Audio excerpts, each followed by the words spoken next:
What's up, guys? Welcome to Daily Dose of Reddit. This is your host, Zach, and today's subreddit is r/EntitledPeople. This story's called Your Culture Allows That. Not in this country with my fiance. My best friend is a huge dude. He is scary if he isn't smiling, but he's a huge teddy bear, a great guy, and he'd give you the shirt off his back if you needed it. He's also brilliant. He was studying in Europe and met a girl from the Middle East, also studying in the UK. She was a petite, shy, soft-spoken young lady, and to everyone's surprise, the massive American and petite Middle Eastern beauty became a couple. He proposed as they neared graduation. She accepted, as her parents wanted her to return home, so they could arrange a fitting marriage as is their custom. She told them she'd met, fallen in love with, and wanted to marry an American student. That he was an American infidel was the icing on the cake.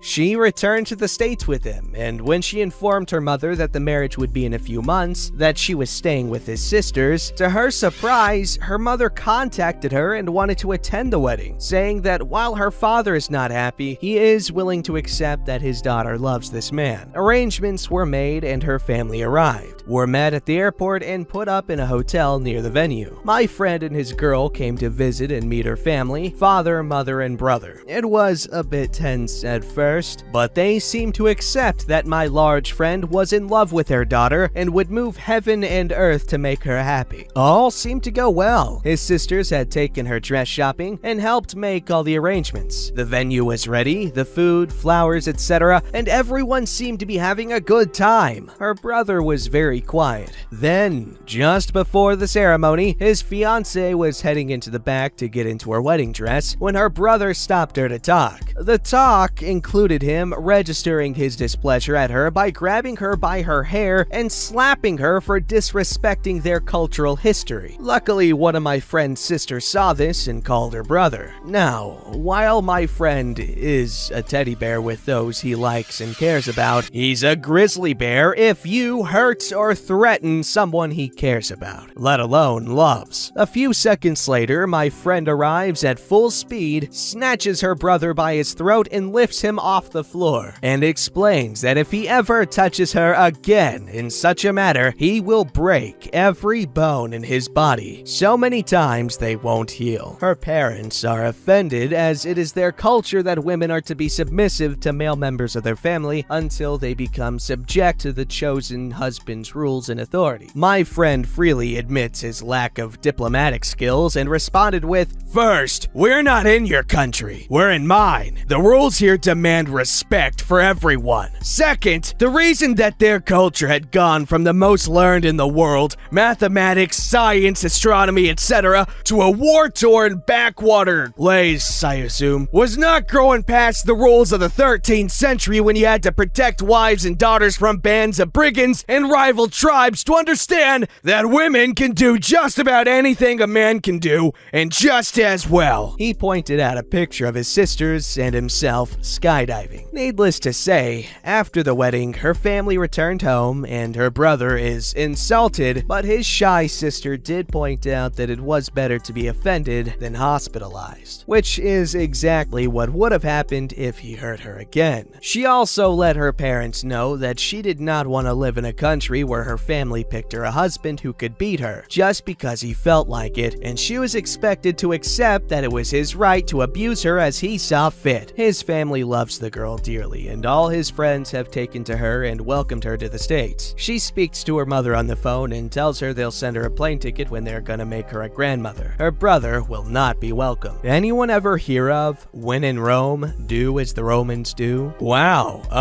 Yes, that whole thing with the brother beating the sister, because yeah, that's a very real thing that happens all the time. Very common. It's weird. It's very normalized, like in Pakistan and all those other countries and stuff. It's very normalized there, and it's very jarring, you know, to come from America, which, you know, it's still not perfect here, but you go over there and you realize how bad it can be and how bad it still is. But anyway, I'm glad that they found happiness, and hopefully the family from a foreign country place, they grow to stop being pieces of trash. Alright, this story's called My Entitled Sister Wants to Steal Our Deceased Grandma's Apartment Out from Under Me So the guy she's cheating on her husband with can move in instead, and she can see him easier. Obligatory apology for being on mobile. Just needed a place to complain because I'm upset, so it's cool if nobody sees this or replies. Sorry if you do read this and things make no sense. No promises to be coherent. Anyway, hold on to your hats and get ready for a train wreck, fellas. My sister, mid-30s, is probably the worst case of entitled I've ever seen. She's always the victim, can do no wrong, and the world owes her for her imaginary suffering. This time, however, she's reached a new flippin' level. She's recently confessed to our mom and I that she started dating someone behind her husband's back. And to be honest, her husband is also a ginormous dirtbag. But just leave the guy, okay? I don't think anyone deserves to be cheated on. And even though he totally freaking sucks, an affair doesn't constitute as some kind of just punishment. It's messy, gross, and not worth it. To save everyone the extra headache. Now, our grandma passed away at the end of August. It hasn't even been a month since she passed, and since she was terminally ill, we did have time to discuss things and make arrangements for others. She lived in an apartment that's attached to our mom's house, and we talked about me moving into it after grandma passed, and everyone thought it was a good idea because my grandma had things like no-slip railings, kitchen tools, and gadgets for arthritic hands, etc. And I am also disabled and could benefit from the same equipment. Come to find out, my dip dookie sister thinks it'd be a cool idea to have her marital affair move into our mom's property instead, so she can use our mom as some kind of cover for her affair. And I am absolutely repulsed and livid. We were all just starting to let my sister come around again because after grandma passed, she seemed like it had really affected her and she was really turning over a new leaf. But it's all because she wants her boyfriend to move in. I don't think anyone is going to fly with the idea. I just can't believe that she even thought it would be a viable option and something she could even suggest to us. Why does she just assume that we'll help her cheat on her husband? I want no part of it. I will not be an accomplice. Also, her justification for suggesting he move in is because, oh, P doesn't seem to be in much of a rush to get up there. Like, yeah, I found our grandma deceased less than a month ago. Sorry, I haven't been in a hurry to erase grandma from her home. Sorry, I haven't been sorting through all of her belongings and getting them ready to be rehomed or donated. I wish I could keep every trace of her, and the fact that I have to get rid of anything at all hurts. And I'm sorry. I'm sorry I haven't done it yet, but maybe try having a little freaking empathy. I've decided that I'm kicking my sister out of my life again. Each time I think she's capable of changing, she shows that she's still the same horrible, selfish person, and I'm done falling for the charade. Have fun with the inevitable divorce proceedings. Good luck explaining all this bullcrap to your kids, too. Thanks for reading if you read. Still can't believe my sister is not only a real human being who exists, but we share the same gene pool. Also, I'm 24 years old, so I've had a long time to come to terms with that fact. Still can't. That's okay. I don't know why, but that's okay. On a real note, very scummy behavior displayed by OP's sister here. Not good.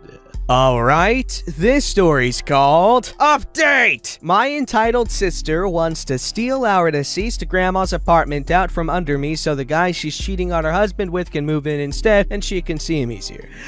Okay. I wanted to first start off by saying thank you to everyone who took the time to reach out with their advice and personal stories. You've all been so kind to me, I didn't expect so many people to comment and message with their guidance and words of encouragement. Thank you so much, I appreciate all of you. Secondly, I want to apologize for being missing in action these past couple of days, but it's only because there's been some good developments.